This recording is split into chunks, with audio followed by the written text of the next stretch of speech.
Juni 1945, para pendiri bangsa dalam Badan Penyelidik Usaha Persiapan Kemerdekaan Indonesia atau BPUPKI menyepakati bahwa Pancasila merupakan ideologi negara Indonesia.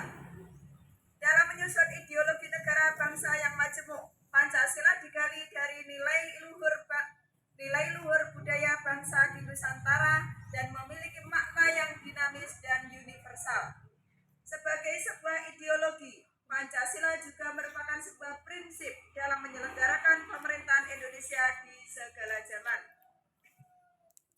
Pancasila hingga saat ini tetap relevan di tengah dinamika.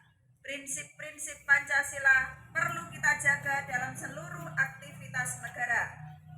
Di tengah padatnya kegiatan dalam melaksanakan tugas, mari kita sejenak berefleksi dan memahami filosofi yang menjadi nyawa negara Indonesia. Pancasila mengandung 5 nilai universal dasar, yakni 1. Ketuhanan. Dalam menyusun dan melaksanakan kebijakan, kita harus melihat dari aspek spiritualitas yang selaras dengan budaya bangsa Indonesia. Misalnya, Kemendikbudristek berkomitmen untuk menjaga hak-hak seluruh peserta didik untuk mendapatkan pendidikan agama atau spiritualitas yang selaras dengan keimanannya, termasuk memberikan hak-hak pendidikan spiritualitas bagi penghayat kepercayaan. Kita juga bertugas dalam menjaga, memelihara, dan meneruskan warisan kebudayaan yang di dalamnya syarat dengan makna ketuhanan yang lekat dengan kehidupan. 2. Kemanusiaan. Kita harus mengangkat derajat manusia dan mengutamakan harkat martabat manusia dalam kebijakan dan pelaksanaan program-program negara. 3. Kebinekaan. Indonesia mencakup seluruh pulau dan suku bangsa. Perlu melihat kemajemukan tersebut sebagai satu kesatuan. Kemendikbudristek menyusun kurikulum merdeka untuk membuat pendidikan dan kebudayaan. 4. Demokrasi.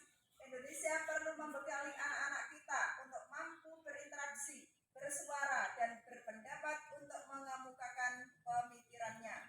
Selaras dengan nilai demokrasi, pendidikan Indonesia juga ditransformasikan sedemikian rupa untuk mengurangi pembelajaran satu arah dan meningkatkan diskusi dalam pembelajaran. 5. Keadilan sosial. Negara harus memperlakukan siapapun secara setara tanpa pandang bulu, termasuk memastikan akses pendidikan yang inklusif, gender, dan difabel. Kemendikbudristek juga turut berupaya dalam membuka kesempatan bersekolah yang setara bagi siapa saja, terlepas dari latar belakang sosial ekonomi melalui kebijakan bantuan sosial dan program-program afirmasi lainnya.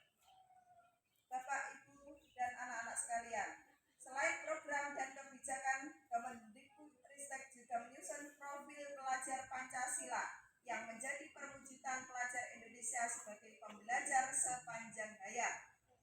Profil pelajar Pancasila tersebut mengandung ciri utama, yakni 1. Beriman, bertakwa kepada Tuhan Yang Maha Esa dan berakhlak mulia. 2. Berkebinekaan global. 3. Bergotong royong. 4. Mandiri. 5. Bernalar kritis. Dan 6. Kreatif.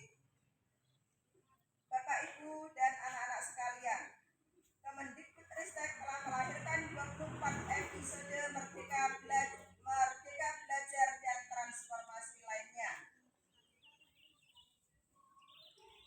Banyak terobosan dan capaian